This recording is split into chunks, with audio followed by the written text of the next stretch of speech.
Cierra los ojos por un momento. Imagina que puedes ver Europa desde el espacio, pero no la Europa de hoy. No el mosaico verde y marrón de campos cultivados, ciudades iluminadas de noche, costas bien definidas bordeando un continente familiar. Lo que ves desde arriba es blanco. Blanco casi total. Una capa de hielo que cubre lo que hoy sería el norte de Alemania, toda Escandinavia, las islas británicas casi por completo, y que se extiende hacia el este, en una masa que resultaría irreconocible para cualquier geógrafo moderno. El nivel del mar está entre 100 y 120 metros, por debajo de donde está hoy. Eso significa que lo que hoy llamamos el Mar del Norte no existe. Es una llanura. Una vasta llanura fría y seca que conecta lo que hoy sería Gran Bretaña con lo que hoy sería Países Bajos, Dinamarca, Alemania. Un continente diferente. Un mundo diferente. Esto no es una película de ciencia ficción. Esto era la Tierra hace aproximadamente 20.000 años, durante lo que los geólogos y climatólogos llaman el último máximo glacial, en inglés conocido como Last Glacial Maximum, o LGM, el período en el que los glaciares continentales alcanzaron su mayor extensión durante el último ciclo glacial. Y en ese mundo de hielo y tundra, de mamuts y rinocerontes lanudos, de cielos despejados y fríos cortantes, vivían seres humanos, personas de nuestra misma especie, Homo sapiens, con cerebros tan capaces como el tuyo, con emociones tan complejas como las tuyas, con relaciones sociales, arte, ritual, estrategia de supervivencia y, presumiblemente, sueños. Y eso es lo que vamos a explorar esta noche. No la era del hielo de las películas animadas. No el cliché del hombre primitivo tiritando en una cueva, sin nada más que un garrote, sino la realidad documentada, reconstruida a partir de décadas de trabajo arqueológico, análisis genéticos, estudios de isótopos, paleoecología y climatología, de cómo era realmente vivir en la Tierra hace 20.000 años. Existe un mito profundamente arraigado en la imaginación popular sobre los humanos de la prehistoria, y en particular sobre los humanos del Paleolítico Superior, que es el período que corresponde a este momento. El mito dice más o menos así. Eran personas brutales, apenas sobrevivían. Sus vidas eran cortas y miserables. Pasaban los días luchando contra el frío y el hambre, sin tiempo ni energía para nada más que subsistir. Thomas Hobbes, el filósofo inglés del siglo XVII, escribió que la vida en el estado de naturaleza era solitaria, pobre, desagradable, brutal y corta. Durante siglos, esa frase funcionó casi como una descripción arqueológica avant la lettre de la vida paleolítica. El problema es que la evidencia no lo confirma. En absoluto. Lo que sabemos hoy, a partir de yacimientos excavados en toda Europa, Asia, África y las Américas, es que los humanos del último máximo glacial no eran víctimas pasivas de su entorno. Eran cazadores de gran destreza técnica, capaces de abatir mamuts lanudos, bisontes de estepa y renos en manadas. Eran artistas. Las cuevas de Lascaux en Francia y Altamira en España, pintadas hace entre 17.000 y 20.000 años, contienen representaciones de animales con una calidad estética y una precisión anatómica que siguen asombrando a cualquier persona que las contempla hoy. Fabricaban instrumentos de una sofisticación técnica considerable. Viajaban distancias de cientos de kilómetros, probablemente siguiendo rutas establecidas. Comerciaban o al menos intercambiaban materiales y objetos con grupos que vivían muy lejos. Enterraban a sus muertos con ocre rojo, con adornos, con ajuares que implican una concepción del más allá. O al menos una concepción de que el muerto era alguien cuya partida merecía marca y ceremonia. Nada de esto encaja con la imagen del bruto tiritando en una cueva. Y sin embargo, sería igualmente incorrecto romantizarlo. La vida en el último máximo glacial era dura. Las temperaturas en Europa Central eran entre 10 y 15 grados centígrados más frías que hoy. La estepa periglaciar era un entorno de viento constante, nieve estacional y recursos distribuidos de manera irregular en el espacio. Los grupos eran pequeños, la mortalidad infantil era alta y las enfermedades que hoy tratamos con antibióticos podían ser letales. La expectativa de vida media era baja, aunque ese número está distorsionado por la mortalidad temprana. Quien superaba la infancia podía vivir perfectamente hasta los 40, 50 o incluso más años. La realidad, como casi siempre en la historia humana, es más compleja que cualquiera de los dos extremos. Y esa complejidad es el verdadero misterio que quiero explorar esta noche. Porque cuando miramos el registro arqueológico del último máximo glacial con honestidad, emerge una pregunta fundamental que los investigadores llevan décadas intentando responder. ¿Cómo consiguieron los Homo sapiens no solo sobrevivir, sino prosperar y diversificarse culturalmente en uno de los entornos más hostiles que nuestra especie ha habitado? ¿Qué había en su organización social, en su tecnología, en su conocimiento del entorno, que les permitió hacer algo que muchas otras especies de megafauna simplemente no lograron? ¿Y qué podemos aprender sobre nosotros mismos al entender cómo vivían ellos? Los modelos tradicionales nos decían que los grupos paleolíticos eran nómadas desorganizados, pequeñas bandas familiares que vagaban al azar siguiendo recursos.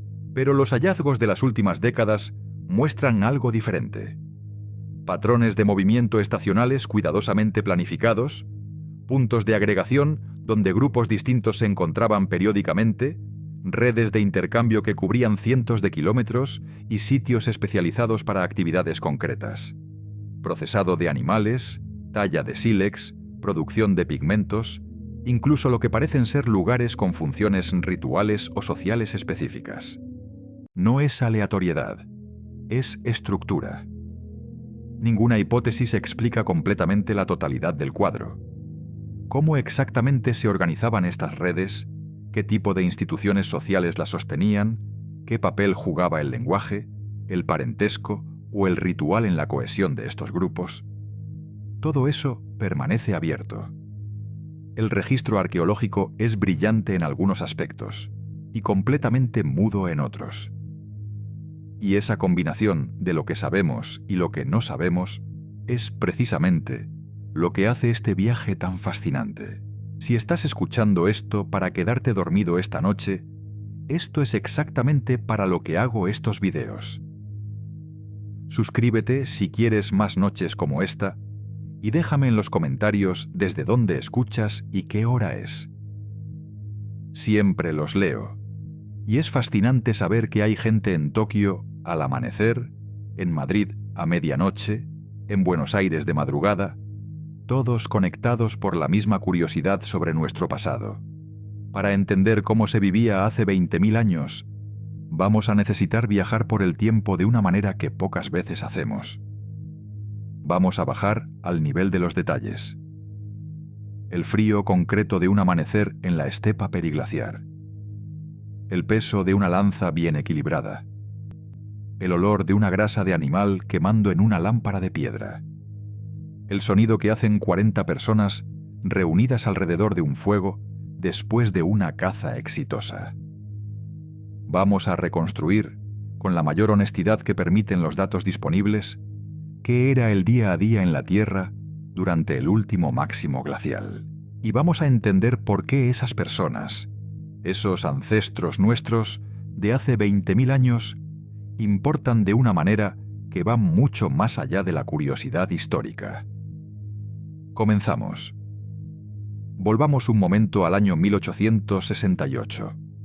En el suroeste de Francia, en la región de la Dordoña, un ingeniero llamado Louis Lartet estaba supervisando trabajos de construcción de una línea de ferrocarril cerca del pueblo de Les Aiguilles de Taillac. Durante esas obras, los trabajadores descubrieron un abrigo rocoso. Y dentro de ese abrigo entre sedimentos acumulados durante milenios, aparecieron huesos. Huesos humanos, junto a herramientas de piedra y restos de animales extintos. Lartet, que venía de una familia con tradición en paleontología, reconoció la importancia del hallazgo y lo documentó. El sitio se llamaría Cro-Magnon, tomando el nombre del abrigo rocoso. Y los individuos encontrados allí, datados posteriormente en torno a los 28.000 años de antigüedad, se convertirían en los primeros representantes conocidos de lo que durante décadas se llamó el hombre de Cro-Magnon, los primeros Homo sapiens anatómicamente modernos en Europa. La denominación Cro-Magnon ha quedado prácticamente en desuso en la literatura científica actual, que prefiere hablar simplemente de Homo sapiens del Paleolítico Superior Europeo. Pero el hallazgo de 1868 abrió una puerta que no se ha cerrado desde entonces. Desde ese momento, generaciones de arqueólogos han excavado cuidadosamente los abrigos rocosos, las cuevas y los yacimientos al aire libre del Paleolítico Superior en Europa, Asia y más allá, acumulando un registro que hoy nos permite reconstruir aspectos del día a día de estas personas con una precisión que Lartet no podría haber imaginado. Para entender cómo vivían los humanos hace 20.000 años, necesitamos entender primero en qué mundo vivían. Y ese mundo era tan diferente del actual que requiere un esfuerzo de imaginación activo. Piensa en esto. Durante el último máximo glacial, que alcanzó su punto más frío, aproximadamente entre 26.000 y 19.000 años antes del presente, el volumen de agua dulce atrapado en los casquetes glaciares era tan enorme que el nivel del mar global descendió entre 110 y 120 metros respecto al nivel actual. Eso no es un detalle menor. Significa que la geografía del planeta era radicalmente diferente. La llanura que hoy cubre el fondo del Mar del Norte, llamada Doggerland por los geólogos, era tierra firme. Un territorio de extensas marismas, ríos, colinas suaves y bosques que conectaba lo que hoy es Gran Bretaña con el continente europeo. En el sureste asiático, las islas de Sumatra, Java y Borneo estaban unidas a la masa continental asiática, formando lo que se conoce como Sundaland. En el noreste de Asia y el noroeste de América, el estrecho de Bering no existía. En su lugar había una llanura de entre 1.000 y 1.500 kilómetros de anchura, llamada Beringia, por la que los humanos cruzarían eventualmente hacia el continente americano. Si comprimir toda la historia de Homo sapiens, unos 300.000 años, en un solo día de 24 horas, la era del hielo del último máximo glacial estaría situada en torno a las 11 de la noche. Es decir, vivimos tan cerca de ese momento, en términos geológicos, que casi podemos tocarlo. Y sin embargo, el planeta era irreconocible. El clima de Europa durante el LGM no era uniformemente ártico. Era variable, complejo y sorprendentemente dinámico. Las regiones que hoy componen el sur de Francia, el norte de España, partes de Italia y los Balcanes, funcionaban como refugios. Zonas donde la temperatura, aunque fría, era lo suficientemente moderada como para sostener poblaciones humanas y una fauna diversa. Los investigadores llaman a estas zonas refugios glaciares, y son cruciales para entender tanto la supervivencia humana como la genética de las poblaciones europeas actuales. Análisis de ADN antiguo, llevados a cabo en las últimas 2 décadas por laboratorios como el del Instituto Max Planck de Antropología Evolutiva en Leipzig, han confirmado que las poblaciones europeas del LGM se contrajeron hacia estos refugios del sur y suroeste, y que la diversidad genética del continente se redujo significativamente durante este periodo antes de expandirse de nuevo cuando el clima comenzó a mejorar. Pero dentro de estos refugios, la vida no era fácil. Era intensa, demandante y requería un conocimiento enciclopédico del entorno.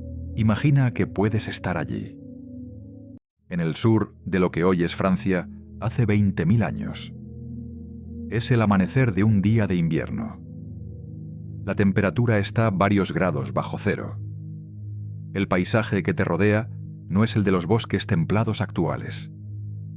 Es una estepa abierta, con parches de vegetación baja, arbustos resistentes al frío, pastos secos azotados por un viento constante del norte. El suelo está parcialmente helado, con nevadas recientes que cubren las zonas de sombra. A lo lejos, en el horizonte, la silueta de lo que hoy serían los Pirineos aparece mucho más nevada y pronunciada de lo que la verías hoy. El aire es limpio de una manera que no existe en ningún lugar del mundo contemporáneo. No hay partículas de combustibles fósiles. No hay agricultura que haya alterado la flora. No hay ningún rastro del mundo que vendrá. Y en ese paisaje hay gente. Un grupo de quizás 20 a 40 personas. Están despertando. El abrigo rocoso que usaron como refugio nocturno tiene un suelo cubierto de pieles. Pieles de reno, de caballo, quizás de oso. El fuego de la noche anterior sigue teniendo brasas. Alguien lo reaviva. El humo sube hacia la abertura del abrigo y se disuelve en el aire frío de la mañana. Los niños están entre los adultos, envueltos en ropa hecha de pieles cosidas con agujas de hueso, herramientas tan pequeñas y precisas que cuando aparecen en las excavaciones siguen asombrando a los arqueólogos por la habilidad técnica que representan. Las agujas de hueso del Paleolítico Superior son, en cierto sentido, uno de los objetos más reveladores que nos ha dejado este período. No es posible fabricar ropa que cubra verdaderamente el cuerpo, que lo aísle del frío con eficacia, sin costura. Y no es posible coser con precisión sin aguja. Los registros arqueológicos de agujas de hueso perforadas aparecen en Europa entre hace aproximadamente 45.000 y 40.000 años, asociadas a la llegada de los Homo sapiens anatómicamente modernos y a la cultura auriñaciense. Pero durante el último máximo glacial, estas agujas ya eran objetos perfeccionados, presentes en decenas de yacimientos de toda Europa y Asia. En el yacimiento de Sungir, en Rusia, datado en torno a Newman hace 34.000 años, se encontraron individuos enterrados con decenas de miles de cuentas de marfil de mamut cosidas sobre su ropa, lo que permite reconstruir cómo eran estas prendas con cierto detalle. La ropa del Paleolítico Superior era funcional, confeccionada y en algunos casos claramente ornamentada. Eso nos dice algo fundamental. La confección de ropa apropiada para sobrevivir en temperaturas de varios grados bajo cero no es una actividad trivial.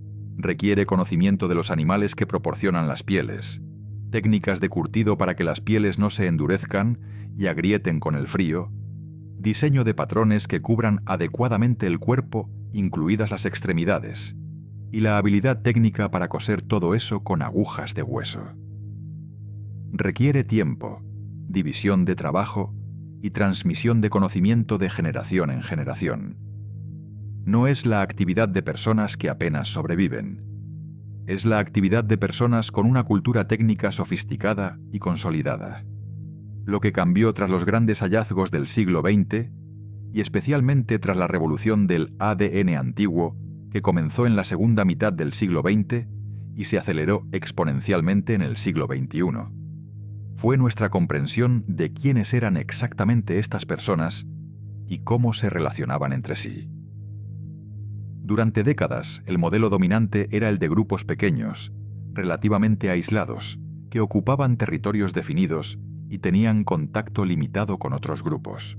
Los hallazgos recientes han complicado enormemente ese cuadro. El análisis de materiales arqueológicos ha revelado que objetos fabricados con ciertos tipos de sílex, conchas marinas o determinados pigmentos aparecen en yacimientos que están a centenares de kilómetros de la fuente de esos materiales.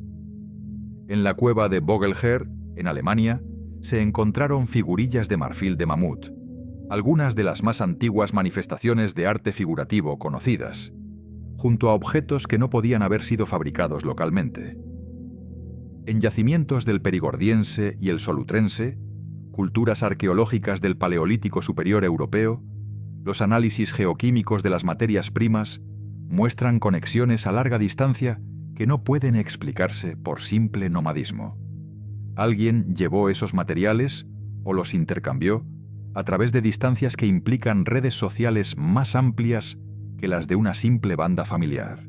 Los investigadores hablan hoy de redes de intercambio y de territorios de aprovisionamiento para describir el área geográfica dentro de la cual un grupo obtenía sus materiales. Y en muchos casos, ese territorio era enorme. Un estudio publicado en el Journal of World Prehistory analizó la distribución de ciertos tipos de sílex durante el Solutrense, la cultura arqueológica que floreció en Europa occidental entre hace aproximadamente 22.000 y 17.000 años, y encontró que algunos materiales viajaban hasta 300 kilómetros desde su fuente geológica. Eso no significa que un solo individuo recorriera 300 kilómetros. Significa que los materiales pasaban de mano en mano, de grupo en grupo, a través de redes de relaciones sociales cuya naturaleza exacta, si eran de parentesco, de alianza, de intercambio ritual, de comercio, sigue siendo objeto de debate. Y aquí es donde el misterio se profundiza, porque las implicaciones de estas redes van más allá de la logística de materias primas.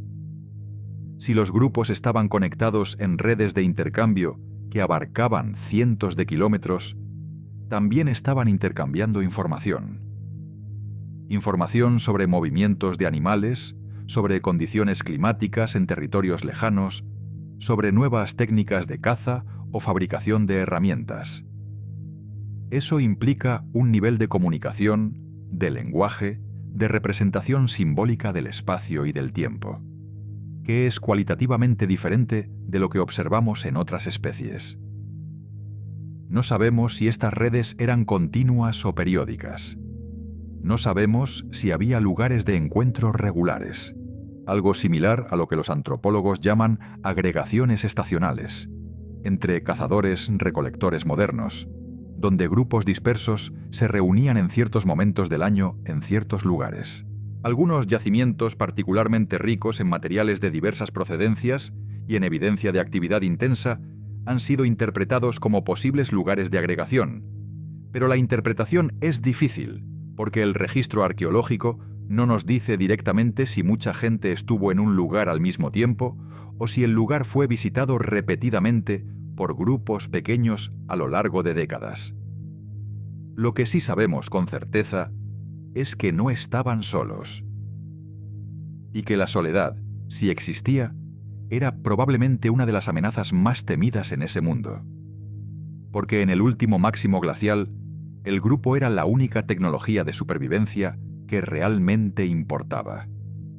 Más que la lanza más perfecta, más que el abrigo rocoso mejor orientado, más que el conocimiento del territorio más detallado. El grupo. Y mañana por la mañana, en nuestra reconstrucción de ese día a día, el grupo se levanta. El fuego está avivado. Hay decisiones que tomar. La caza del mamut lanudo es, quizás, la imagen más icónica que tenemos de la vida durante la era del hielo. Y como la mayoría de las imágenes icónicas, contiene verdad y distorsión a partes iguales. La verdad es que los humanos del Paleolítico Superior cazaban mamuts lanudos, Mammutus primigenius, con regularidad suficiente como para que estos animales aparezcan de manera recurrente en el registro arqueológico de toda Europa y Asia septentrional. Los restos de mamut se encuentran en docenas de yacimientos del LGM, en algunos casos en cantidades que sugieren eventos de matanza a gran escala. El yacimiento de Předmostí, en la República Checa actual, datado en torno a hace 26.000 años, contenía restos de al menos 1.000 mamuts. No todos cazados en un solo evento, probablemente acumulados a lo largo de generaciones de uso del mismo lugar, pero la cifra da una idea de la escala de la interacción entre los humanos de este período y estos grandes proboscídeos. La distorsión es la imagen del hombre paleolítico cargando heroicamente contra un mamut con una lanza.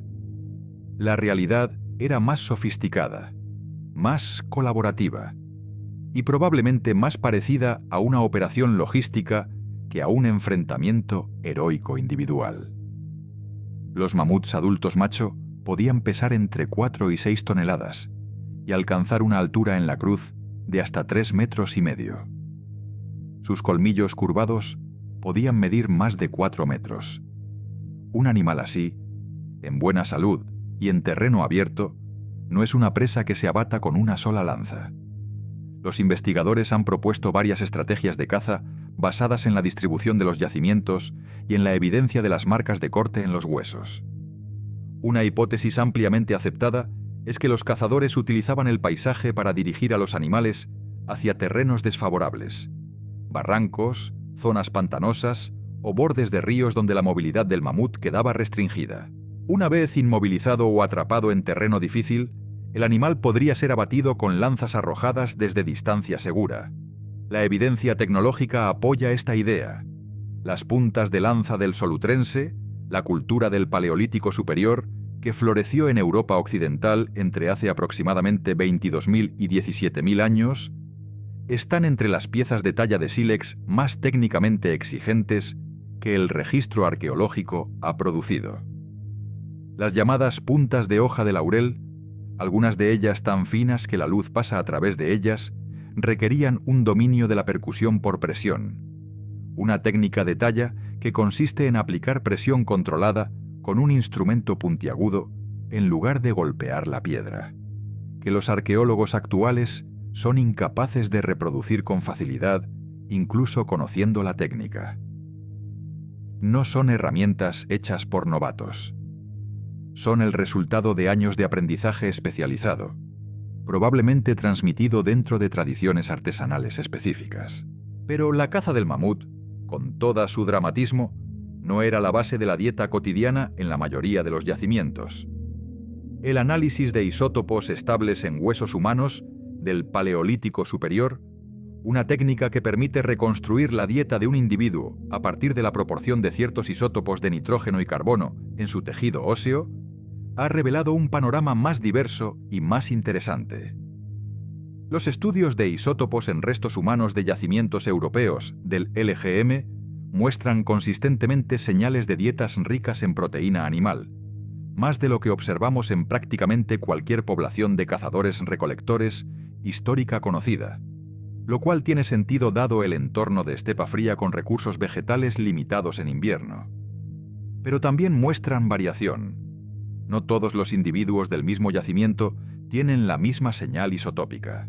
Eso sugiere variación en la dieta, quizás ligada al sexo, a la edad, al estatus social o simplemente a diferencias estacionales en lo que estaba disponible. El reno, Rangifer tarandus, era con toda probabilidad el animal más importante en la economía de muchos grupos del Paleolítico Superior europeo durante el LGM. No el mamut, que era una presa excepcional, sino el reno, un animal de tamaño manejable que viajaba en grandes manadas siguiendo rutas migratorias predecibles y que proporcionaba no solo carne, sino también pieles para la ropa, hueso y hasta para herramientas, tendones para cuerdas y costura, y grasa animal crucial para las lámparas y para el consumo calórico en invierno. En yacimientos como Pinsevent, en Francia, datado en torno a hace 12.000 años y técnicamente ya fuera del LGM, pero representativo de una economía que se había desarrollado durante él, los arqueólogos han encontrado evidencia de matanzas masivas de renos durante sus migraciones otoñales, con procesado sistemático de los animales para extraer y almacenar recursos que durarían durante el invierno. Pinsevent es un yacimiento extraordinario por otra razón. Su excavación, dirigida por André Leroy-Gourhan y su equipo a partir de la década de 1960, introdujo técnicas de excavación y registro tan meticulosas que fue posible reconstruir la distribución espacial de las actividades dentro del campamento con una precisión sin precedentes. Se identificaron áreas de talla de sílex, zonas de procesado de animales, espacios alrededor de hogares con distribuciones de huesos y herramientas que reflejan patrones de comportamiento concretos. Por primera vez, Era posible ver no solo qué habían hecho estas personas, sino dónde lo habían hecho y en qué secuencia. La arqueología dejaba de ser solo un catálogo de objetos para convertirse en la lectura de un comportamiento. Lo que reveló Pinsevent y lo que han confirmado excavaciones posteriores en otros yacimientos de Europa y Asia es que los campamentos paleolíticos no eran acampadas improvisadas. Tenían estructura. Los hogares, que son las estructuras más universalmente presentes en los yacimientos del Paleolítico Superior, no estaban distribuidos aleatoriamente. Tendían a estar espaciados de maneras que sugieren unidades sociales distintas, quizás familias nucleares o grupos de parientes, cada una con su propio espacio de actividad, pero dentro de un campamento compartido. En algunos yacimientos, como Mezirich en Ucrania, datado en torno a hace 15.000 años, se encontraron estructuras construidas con huesos de mamut, incluyendo cráneos, mandíbulas, costillas y huesos largos, que formaban las paredes y probablemente soportaban techos de pieles. Estas estructuras tenían entre 4 y 7 metros de diámetro y representaban una inversión considerable de trabajo colectivo. Mezirich merece un momento de atención especial. El yacimiento, descubierto en 1965, cuando un agricultor ucraniano excavaba un sótano y encontró un cráneo de mamut, reveló 4 estructuras de huesos de mamut, hogares interiores con evidencia de combustión, restos de herramientas, pigmentos y objetos de adorno. La cantidad de huesos de mamut utilizados en la construcción, más de 900 en total, y el peso de esos materiales implican que las estructuras no eran construidas en un día ni abandonadas fácilmente. Eran inversiones, lo que a su vez implica que el grupo que las habitaba regresaba al mismo lugar con cierta regularidad, o que permanecía en él durante períodos prolongados. No nomadismo errante, sino algo más parecido a una movilidad estacional estructurada con bases semipermanentes. La cuestión de si los grupos paleolíticos eran nómadas puros o si tenían algún tipo de semisedentarismo estacional es una de las más debatidas en la arqueología del Paleolítico Superior.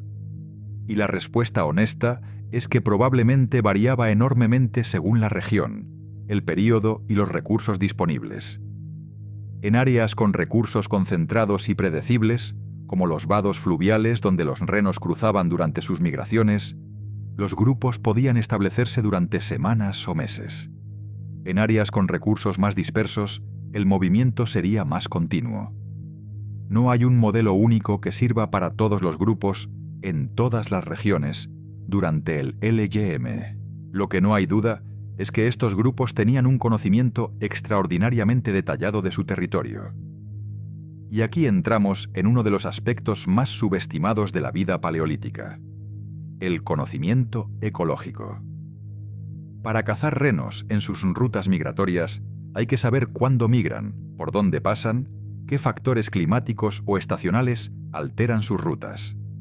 Para encontrar los nódulos de sílex de la calidad adecuada para fabricar puntas de lanza, hay que conocer la geología del territorio en un radio de cientos de kilómetros.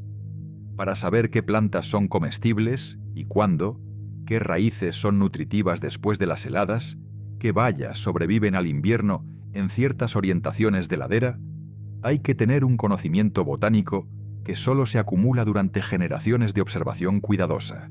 Los análisis de restos vegetales en yacimientos paleolíticos, a través de fitolitos, semillas carbonizadas y granos de almidón preservados en herramientas de piedra, han revelado que los humanos del Paleolítico Superior consumían una variedad de plantas mucho mayor de lo que se asumía hace décadas.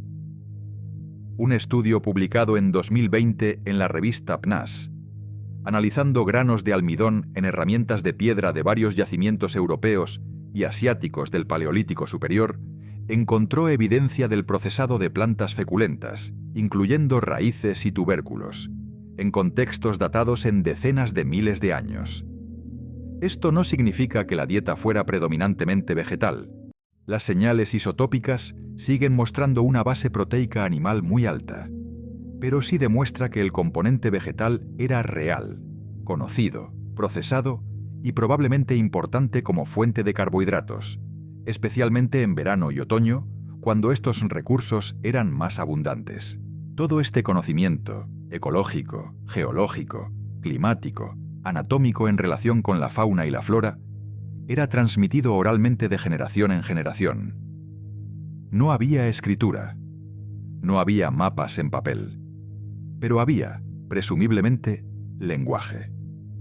Lenguaje suficientemente complejo como para transmitir instrucciones técnicas detalladas, descripciones de territorios lejanos, relatos de eventos pasados útiles para el futuro y probablemente narrativas de significado más amplio.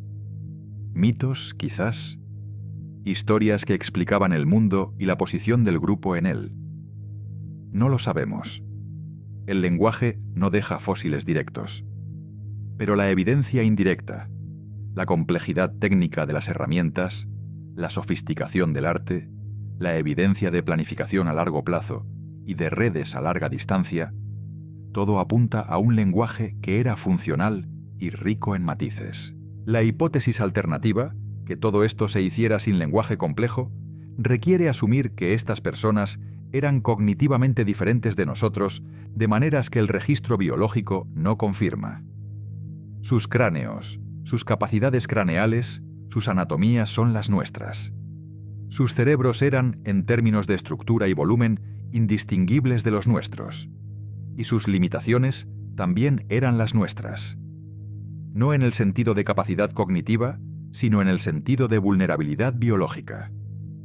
La vida en el LGM no perdonaba los errores graves.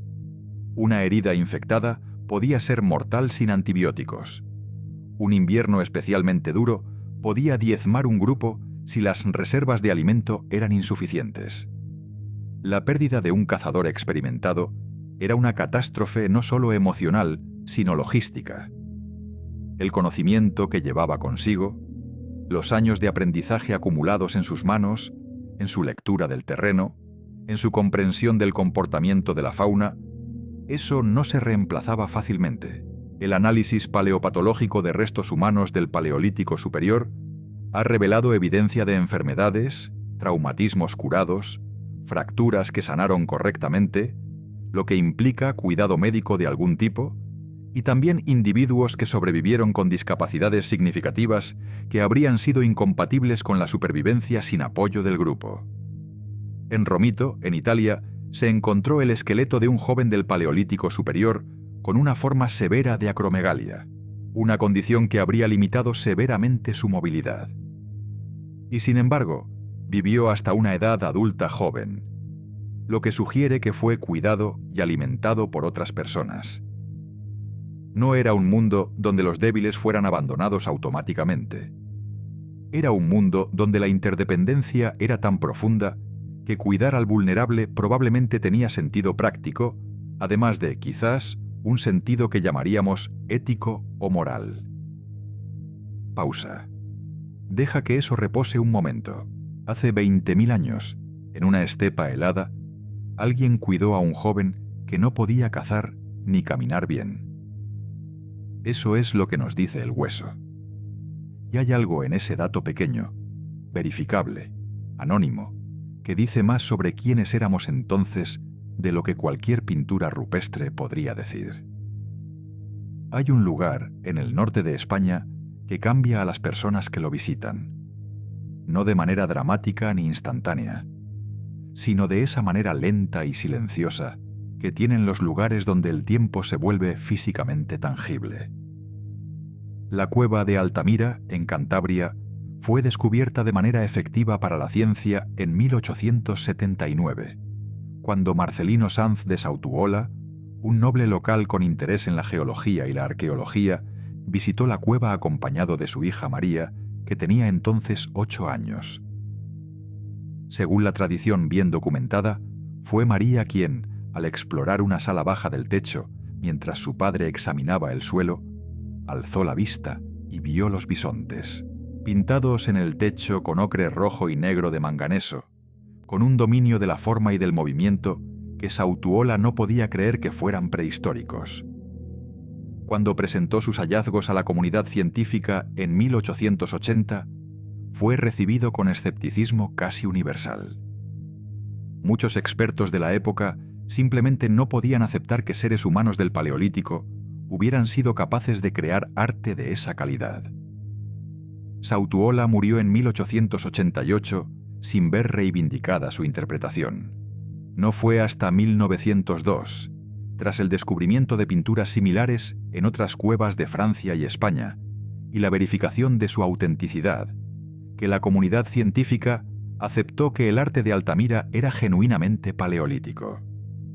Las pinturas de Altamira han sido datadas en diferentes momentos, y el conjunto es el resultado de visitas repetidas a la cueva a lo largo de un periodo prolongado. Las pinturas más antiguas del techo de la sala principal, que incluye los célebres bisontes pero también ciervos, caballos y una posible figura humana, han sido datadas por series de uranio-torio en torno a hace entre 19.000 y 14.000 años, con algunas zonas posiblemente más antiguas. Son, por tanto, contemporáneas o muy cercanas al último máximo glacial. Y esto nos lleva a una de las preguntas más profundas y genuinamente no resueltas sobre la vida hace 20.000 años. ¿Qué función tenía el arte? La pregunta parece simple. La respuesta es extraordinariamente complicada. Y es importante porque la respuesta que demos a esta pregunta cambia fundamentalmente nuestra comprensión de qué tipo de vida intelectual y espiritual llevaban estas personas. Las hipótesis académicas activas son varias y no son mutuamente excluyentes. Una de las más influyentes durante décadas fue la de André Leroi-Gourhan, quien en la década de 1960 propuso que las pinturas rupestres del Paleolítico Superior Europeo no eran aleatorias, sino que seguían una estructura semiótica coherente, con ciertos animales apareciendo consistentemente en ciertas posiciones dentro de las cuevas, lo que sugería un sistema simbólico elaborado. La hipótesis de Leroi-Gourhan ha sido parcialmente cuestionada y parcialmente refinada por investigaciones posteriores, pero su idea central, que el arte paleolítico tenía una lógica interna que reflejaba un sistema de pensamiento estructurado, sigue siendo influyente. Otra hipótesis, propuesta por el arqueólogo sudafricano David Lewis Williams y desarrollada a partir de la década de 1980, sugiere que al menos parte del arte rupestre paleolítico fue creado en estados alterados de conciencia, quizás relacionados con prácticas chamánicas, y que las formas geométricas y las figuras que aparecen en las cuevas reflejan entópticos, patrones visuales generados por el sistema nervioso humano en ciertos estados de trance. Esta hipótesis ha generado debate considerable. Algunos investigadores la encuentran plausible y bien fundamentada en la neuropsicología y en paralelos etnográficos con culturas de cazadores-recolectores actuales o históricas que producen arte en contextos chamánicos. Otros la consideran demasiado especulativa, dado que no es posible verificar estados mentales a partir del registro arqueológico.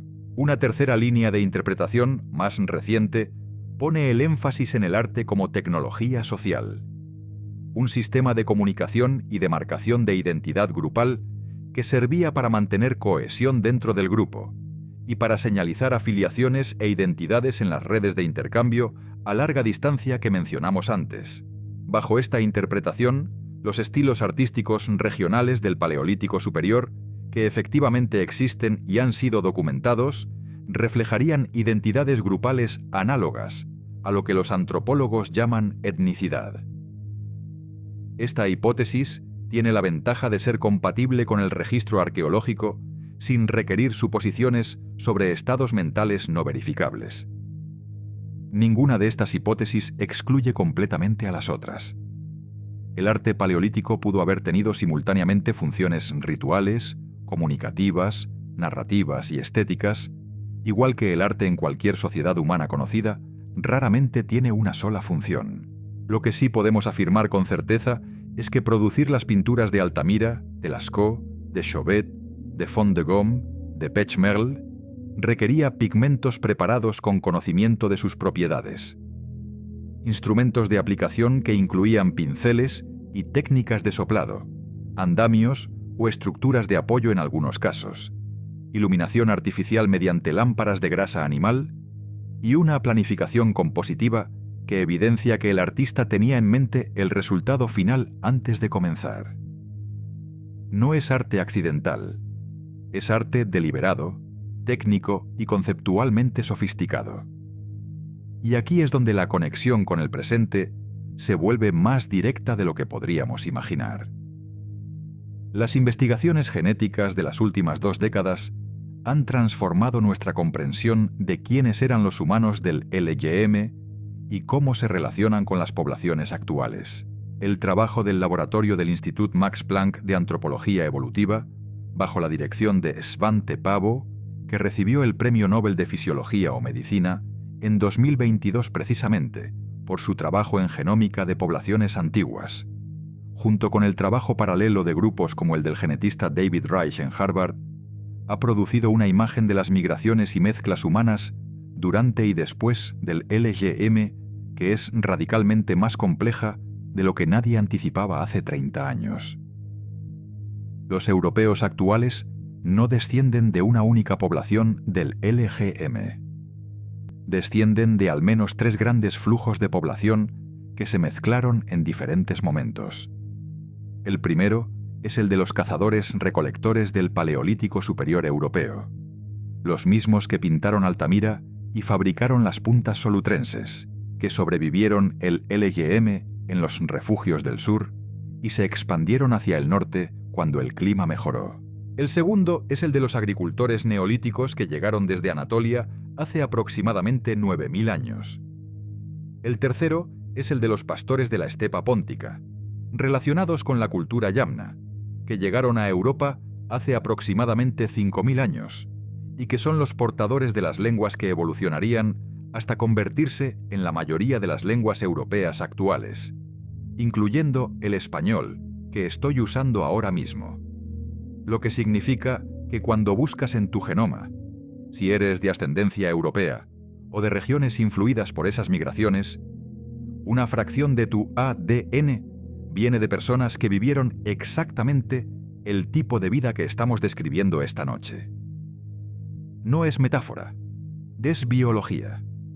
Pero las conexiones no son solo genéticas, son también cognitivas y conductuales. Existe una línea de investigación en psicología evolutiva y neurociencia que examina cómo ciertos aspectos de la cognición y el comportamiento humanos reflejan adaptaciones a los entornos del Pleistoceno. La llamada hipótesis del desajuste propone que muchos de los problemas de salud y bienestar que experimenta la humanidad contemporánea, desde la obesidad hasta ciertos trastornos de ansiedad, desde la dificultad para mantener la atención hasta determinados patrones de comportamiento social, reflejan el desajuste entre los entornos para los que nuestros sistemas cognitivos y fisiológicos fueron moldeados, los entornos del Pleistoceno y los entornos radicalmente diferentes en los que vivimos hoy. Esta es una hipótesis, no un hecho confirmado, y tiene críticos serios dentro de la psicología evolutiva que señalan que atribuir demasiado a la adaptación pleistocénica puede ser una simplificación excesiva. Pero el marco conceptual es legítimo y produce predicciones verificables que se siguen investigando. Lo que sí es verificable es que nuestros sistemas de respuesta al estrés, nuestras preferencias alimentarias, nuestros ritmos circadianos y muchos aspectos de nuestra sociabilidad fueron moldeados en entornos donde el grupo pequeño era la unidad social fundamental, donde la amenaza física era real y presente, donde el movimiento físico intenso era parte de la vida diaria y donde los ciclos de luz y oscuridad no estaban mediados por electricidad. Vivir en ese contexto durante 20.000 años dejó marcas que llevamos.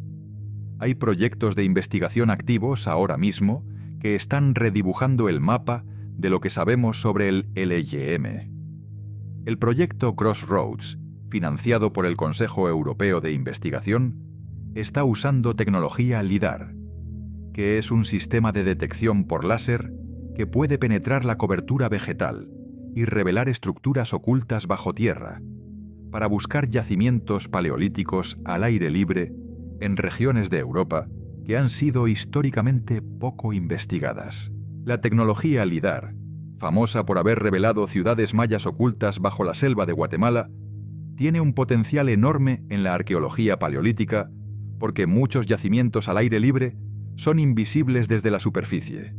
Simultáneamente, los avances en el análisis de ADN antiguo están permitiendo extraer información genética de restos cada vez más deteriorados y de mayor antigüedad. El laboratorio de Eske Willerslev en Copenhague, entre otros grupos, está trabajando en ADN ambiental, es decir, en la extracción de ADN humano y de fauna directamente de los sedimentos de los yacimientos, sin necesidad de encontrar huesos. Esta técnica podría revolucionar el estudio de sitios donde los restos orgánicos no se han conservado, que son la gran mayoría de los yacimientos paleolíticos.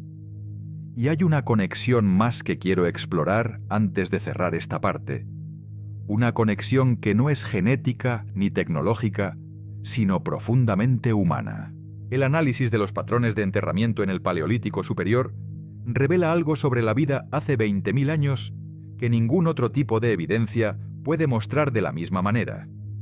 Lo que estas personas hacían con sus muertos. Los enterramientos paleolíticos son relativamente raros en el registro arqueológico, lo que puede reflejar que muchos grupos no enterraban a sus muertos de maneras que dejaran rastro, o que los enterramientos existentes simplemente no se han preservado. Pero los que sí conocemos son extraordinariamente informativos. El ya mencionado sitio de Sungir, en Rusia, datado en torno a hace 34.000 años, contiene varios enterramientos que están entre los más elaborados conocidos del Paleolítico. En particular, la tumba de 2 niños, un niño y una niña, de entre 10 y 14 años, encontrados enterrados cabeza con cabeza y cubiertos de miles de cuentas de marfil de mamut, cosidas sobre su ropa, junto a lanzas de marfil de hasta 2,5 metros de longitud y otros objetos de adorno, representa una inversión de trabajo que los arqueólogos han calculado en miles de horas solo para la fabricación de las cuentas. ¿Por qué se enterró a 2 niños con semejante elaboración? Es una pregunta que el registro arqueológico no puede responder directamente. Algunas hipótesis sugieren que los niños eran de un linaje de alto estatus. Otras proponen que murieron en circunstancias especiales que requerían una respuesta ritual particular. Lo que es indiscutible es que la elaboración del enterramiento refleja una concepción del individuo, de su identidad, de su lugar en el cosmos o en la sociedad, que va mucho más allá de la mera subsistencia. Esas personas llevaban decenas de miles de cuentas de marfil sobre su ropa.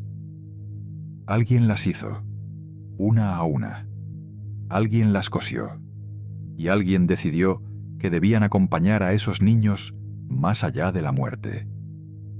Si buscas el momento en que quieres que el oyente sienta el peso completo de lo que significa mirar al pasado humano, ese es, antes de continuar hacia el cierre, una pausa breve.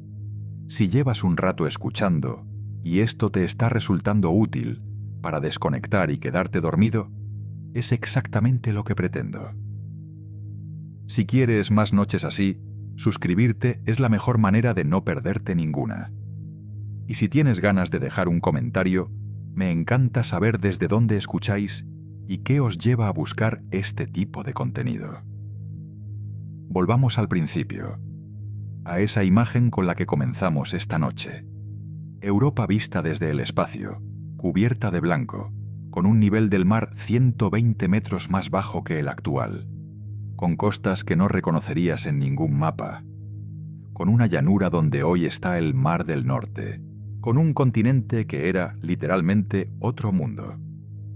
Cuando abrimos el guión con esa imagen, era un dato geográfico, una descripción, algo que procesamos intelectualmente como información sobre el pasado.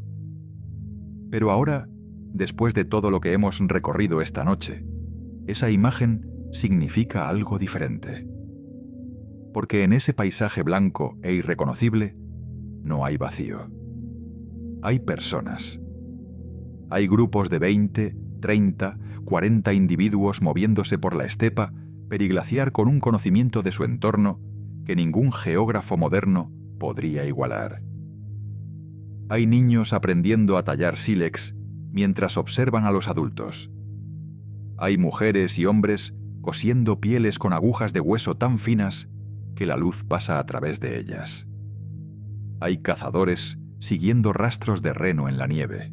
Hay artistas preparando pigmentos en huesos huecos, mezclando ocre rojo con grasa animal, agachados en el interior de una cueva iluminada por una lámpara de piedra que contiene mecha de musgo empapada en tuétano, mirando el techo con una idea ya formada en la cabeza antes de levantar la mano. Ese es el mundo real de hace 20.000 años. No el cliché, no la caricatura. El mundo real, lleno de gente real, con vidas que eran simultáneamente más duras y más ricas de lo que nuestra imaginación popular ha sido capaz de concebir. Hagamos ahora el balance honesto de lo que sabemos, lo que no sabemos y lo que podríamos llegar a saber. Lo que sabemos con certeza es considerable. Sabemos que durante el último máximo glacial, entre hace aproximadamente 26.000 y 19.000 años, los glaciares continentales alcanzaron su mayor extensión del último ciclo glacial, cubriendo gran parte del norte de Europa y Norteamérica, y que el nivel del mar global estaba entre 110 y 120 metros por debajo del nivel actual. Sabemos que los Homo sapiens anatómicamente modernos, con cerebros y anatomías indistinguibles de los nuestros, habitaban en estos entornos glaciares y periglaciales en Europa, Asia y con toda probabilidad ya en las Américas, aunque la fecha exacta de la llegada de los humanos al continente americano sigue siendo objeto de debate activo. Sabemos que estos grupos tenían tecnologías sofisticadas, incluyendo puntas de lanza de sílex talladas con dominio técnico excepcional, agujas de hueso para la confección de ropa, lámparas de grasa animal para iluminación y estructuras construidas con materiales orgánicos, incluyendo huesos de mamut. Sabemos que producían arte de una calidad y una intencionalidad compositiva que sigue asombrando, en cuevas como Altamira, Lascaux, Chauvet y decenas de otros sitios. Sabemos que tenían redes de intercambio que abarcaban cientos de kilómetros. Sabemos que cuidaban a sus enfermos y discapacitados. Sabemos que elaboraban enterramientos que implican concepciones del individuo y del más allá de considerable sofisticación. Y sabemos, gracias a la genómica de poblaciones antiguas, que los descendientes de estas personas están entre los antepasados de las poblaciones europeas actuales. Lo que sigue siendo un misterio es igualmente extenso. No sabemos con precisión cómo estaban organizados socialmente estos grupos más allá de la escala de la banda local. No sabemos si existían instituciones supralocales, formas de liderazgo, sistemas de parentesco o alianza que estructuraran las relaciones entre grupos distintos, aunque la evidencia de intercambio a larga distancia sugiere que algo de eso existía. No sabemos qué tipo de lenguaje hablaban, aunque sabemos que debían hablar uno suficientemente complejo para transmitir conocimiento técnico detallado y probablemente narrativo. No sabemos con certeza qué función tenía el arte rupestre, si era ritual, comunicativa, narrativa, chamánica o todo eso, simultáneamente. No sabemos cuánto variaba la organización social y la estrategia económica entre diferentes grupos en diferentes regiones, aunque la evidencia apunta a una variabilidad considerable. Y no sabemos, quizás la laguna más fundamental, qué pensaban de sí mismos, qué historias se contaban sobre su origen y su lugar en el mundo, qué daban por supuesto sobre la naturaleza de las cosas. Lo que podríamos descubrir en los próximos años es genuinamente emocionante. El ADN ambiental, extraído directamente de sedimentos de yacimientos, podría darnos información genética sobre poblaciones de las que no tenemos restos óseos, lo que ampliaría enormemente el mapa demográfico del LGM. La tecnología LIDAR podría revelar yacimientos al aire libre en regiones históricamente poco investigadas, especialmente en el este de Europa, en Asia Central y en zonas costeras que estaban bajo el mar durante el LGM y que en algunos casos son accesibles a la arqueología submarina. Los avances en el análisis de proteínas antiguas, la llamada paleoproteómica, podrían permitir identificar especies e individuos en restos demasiado degradados para el análisis de ADN, y los estudios de ADN antiguo a escala continental, integrando cientos o miles de individuos en modelos demográficos cada vez más precisos, seguirán redibujando el mapa de quiénes eran estas personas y cómo se movían por el planeta. La historia del LGM no está cerrada. Se está escribiendo ahora mismo, en laboratorios de Leipzig, Copenhague, Harvard, Madrid, Moscú y decenas de otros lugares donde investigadores reales están mirando datos reales y construyendo una comprensión más precisa de ese mundo. Hay algo que quiero decir sobre el asombro que produce todo esto, y quiero decirlo sin artificios. No necesitamos inventar misterios para que el pasado humano sea fascinante. No necesitamos civilizaciones perdidas de tecnología avanzada, ni intervenciones de entidades externas, ni conspiraciones de conocimiento suprimido. Nada de eso. La realidad es suficiente. La realidad es que hace 20.000 años, en un planeta cubierto de hielo que no reconoceríamos, vivían personas exactamente como nosotros, con la misma capacidad cognitiva, la misma profundidad emocional, la misma necesidad de sentido y de belleza, enfrentando condiciones que nosotros, con toda nuestra tecnología, probablemente no sabríamos manejar.